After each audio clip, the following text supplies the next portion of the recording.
का अनुशीलन करना चाहिए। प्रधानमंत्री हो या राष्ट्रपति हो या शंकराचार्य हो, तो सनातन परंपरा है, धर्म और अध्यात्म को लेकर उसका अनुपालन करना हमारा दायित्व। उच्छेद करके कोई विसंगति उत्पन्न करना हमारा दायित्व नहीं है, न प्रधानमंत्री का दायित्व है।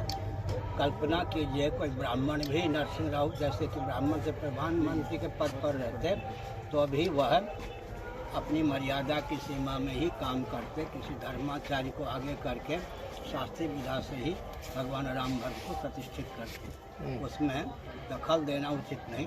हमारा भी दायित्व होता है, विधि निषेध की सीमा में ही हर व्यक्ति को कदम उठाना चाहिए, उसी से विश्व का हित होता है, उसका भी हित। आपको क्या लगता है नरेंद्र मोदी विधि ठीक तरह से नहीं बना? ये राम मंदिर जो इनॉग्रेशन होते जा रहे हैं।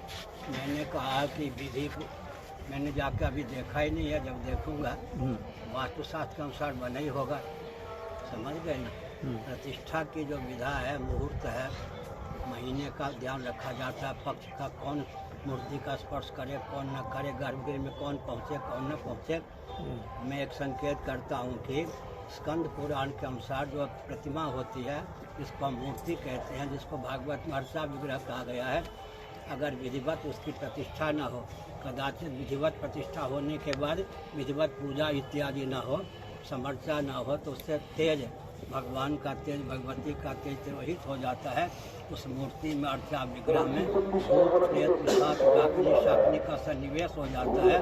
भूत प्रेत पिशाच डाकनी शाकनी का जब सन्निवेश होता है, विप्लवपूर्ण वातावरण हो जाता है। भगवान राम सेकुलर नहीं, मर्यादा की सीमा में ही हम हो या आप हो या प्रधानमंत्री हो, सारा काम होना चाहिए। प्रधानमंत्री का दायित्व होता है मर्यादा का पालन करें और करवाएं। मर्यादा जो शास्त्र सम्मत है, परंपरा प्राप्त है, वेदांत शास्त्र सम्मत जो विधि निषेध है, उनमें लोभ भय कोरी भावुकता विवेक का सन्निवेश नहीं है। लेकिन प्रधानमंत्री पूरा देश के जो बड़े बड़े हस्तियां हैं सबका आमंत्रित किया है।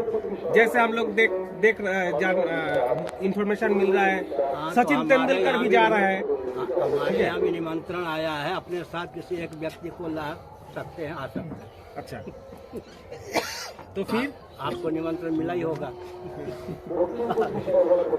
तो आपका सिद्धांत अपनी ही जा रहे हैं अब? हाँ, 22 जनवरी को अपनी जा रहे हैं। कितने बार मैं कहूँ? 22 बार नहीं, मैं गुरुजी पूछ रहा था कि इतने बड़े बड़े हस्तियों के आमंत्रण किया जा रहा है, ये जो देख रहे हैं हम लोग, ये बहुत बड़ा आडंबर हो रहा है। ये क्या होना चाहिए था, या धर्म के लिए कुछ अलग होना चाहिए था ये इनॉग्रेशन में? जब सुप्रीम कोर्ट हमसे पूछेगा तो मैं जो बोलूँगा वही जजमेंट होगा। समझ गए? शंकराचार्य का पद न्यायाधीश का होता है। न्यायाधीश चौराहे पर नहीं बोलता, जहाँ बोलता है बोलता ही है। अगर ये मेरे कोर्ट का विषय होगा, आएगा, तो मैं निर्णय दूंगा। अभी जो मैं कह रहा हूँ वो ठीक ही कह रहा हूँ। मुझे जैसे जो जा रहे दलाई लामा जी इत्यादि, किसी को मैंने रोका नहीं। मेरा स्वभाव है गुप्त या प्रकट में रोकता नहीं। उनके हृदय में जो विवेक है उसका समादर वो करें, चाहे कोई लोभ के वशीभूत होकर, भय के वशीभूत होकर, कोरी भावुकता के वशीभूत होकर, अविवेक के वशीभूत होकर या विवेक के वशीभूत होकर जा रहा हो, मैं किसी को रोकता नहीं। किसी को नहीं कहता कि मत जाइए, किसी को प्रेरित नहीं करता जाइए। मैं भी स्वतंत्र हूँ, अपने विवेक का आदर करने में मैं भी स्वतंत्र हूँ। यहाँ पर तो गंगा स्नान आज किया है। हाँ, यहाँ का गंगा जी का दर्शन किया है और स्वास्थ्य की दृष्टि से स्पर्श भी किया है। और गंगा जी के प्रति हमारी पूर्ण आस्था है। आपको पता ही होगा, गंगा का जो उद्गम स्थान है वही मौलिक स्वरूप से गंगा को वहीं विलुप्त कर दिया गया है। हेलीकॉप्टर उसकी वाणी का प्रभाव नहीं। क्या मेरी वाणी पर अगर लोभ भय कोरी भावुकता या विवेक का प्रभाव हो तो आप बोलिए। इसलिए प्रभाव पड़ता, शासन पलट जाता है। नहीं मालूम आपको? नरसिंह राव हमसे टकराए, हमने कोई बदला नहीं लिया, 4 खाने चित्त हो गए। ज्योतिर्वसु नाम सुना होगा, वो हमसे टकराए, 4 खाने चित्त हो गए। समझ गए? जो सपा वाले हमसे टकराए, सपा वाले हमसे टकराए, मुलायम सिंह भी हमसे टकराए, लालू यादव टकराए, जो टकराए उनका शासन चूर हो गया। मैंने कोई प्रयास नहीं किया। जो हमसे टकराएगा चूर चूर हो जाएगा। बचपन हम लोग आते थे। आप तो टकराते नहीं, इसलिए बहुत अच्छे हैं।